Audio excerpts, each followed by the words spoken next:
Өздөрүнүн жеке кызыкчылыгы менен эле. Сиз встречадан кийинки оюңузду айтып койсоңуз, кандай ойдо калдыңыз, эмне маселе чечилди дегенде? Менин оюм боюнча бул Батыралиев анык тактап бизге жооп берген жок. Себеби ал таанып атат, айтпай жатат конкретно. Жанагы Кудашев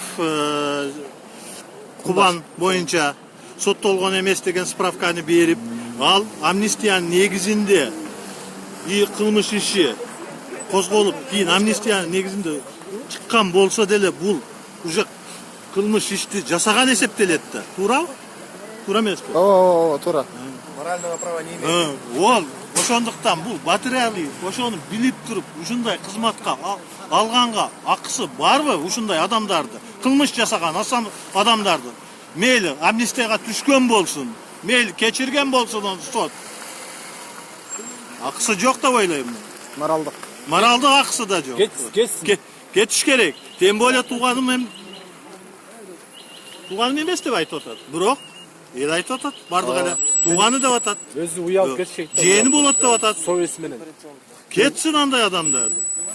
Бир эмес үчү кылмыш козголгон экен. Мен өкмөт койду деп атпайбы? Мен суроо бербедимби? Сиз Турцияда болуп келип анан кийин келип эле кантип министр катып отурпасыз өкмөт. Бул Фарид Ниязов менен тиешеси жакшы, мамилеси да жакшы. Анткени жөн эле Турцияга барган эмес. Ошон үчүн Фарид Ниязов келгенин бул Фарид Ниязов сунуштап туруп министрликке койду. Бир да заслугасы жок. Айтып атат Турцияда кылган ишти биякта кылам деп. Бирок кылган Эме боюнча гемодиализден оору боюнча бөйрөк оорусу аябай кыйын оору да. Ошого тендер өткөрүлгөн экен да. Азыр болсо министр менен сүйлөшкөндө мен ушу суроону берсем, бул тендер маселеси боюнча жооп берген жок. Бул керек болсо ошону айтып атат. Мен тиешем жок, мен билбейм деп атат.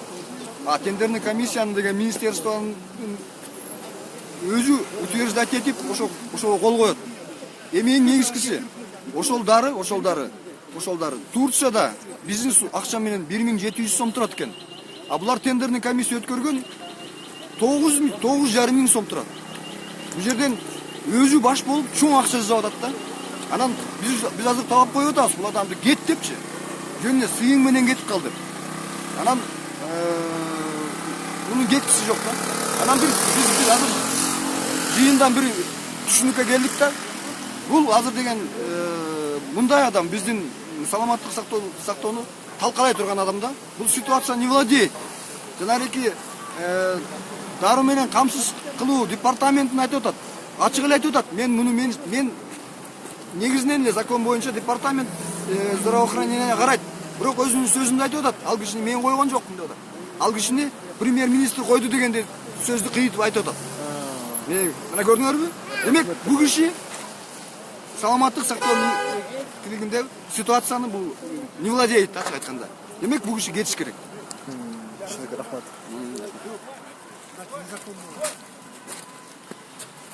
Азыр министр Талантбек Батыралиев менен жолугушуп элдер менен пикир алышуу болду. Бирок биз мындай жыйынтыкка келдик. Бул адам только акчаны ойлогон адам экен. Дары-дармектерди көзөмөлдөөчү орган бул акчаны санаган адам керек деп тактап айтты. Ошондон улам эле бул адамдын ким экени жүзү көрүнүп турат. Ошондуктан биз өзүбүздүн улуттук коопсуздук, бул адамдардын ден соолугу эң биринчи байлык. Ошондуктан бул адамды тынч эле элди тынчын албастан кетип калуусун сурандык.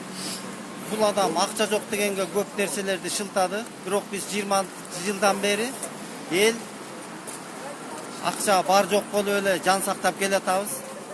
Саламаттык сактоо жагынан мынчалык көйгөйлөр жаралган эмес. Ушул киши жасаган иштеринин жыйынтыгында ушул көйгөйлөр жаралып эл көчөгө чыкканга аргасыз болуп турат.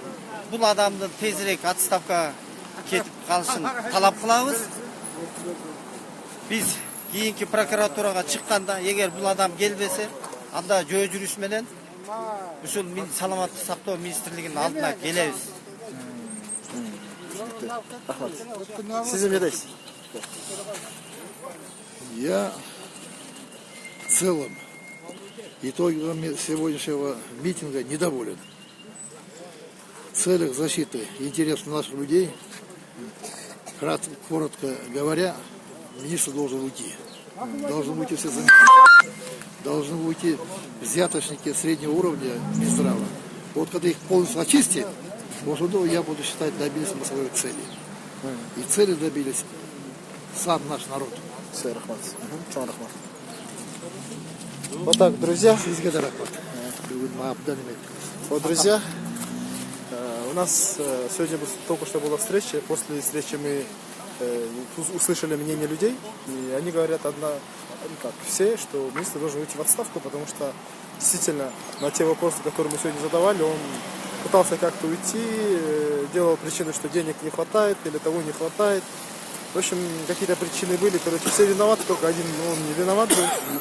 И какие-то популистические слова говорил, якобы он там борется за порядок, за все, но обратно своими словами он обратно же на нет сводил свои слова. Так что, думаю, в будущем мы должны тоже, мне кажется, дальше прорабатывать, дальше обсуждать эту тему в соцсетях, чтобы наконец-то навести порядок в системе здравоохранения. Спасибо всем. Будем на связи.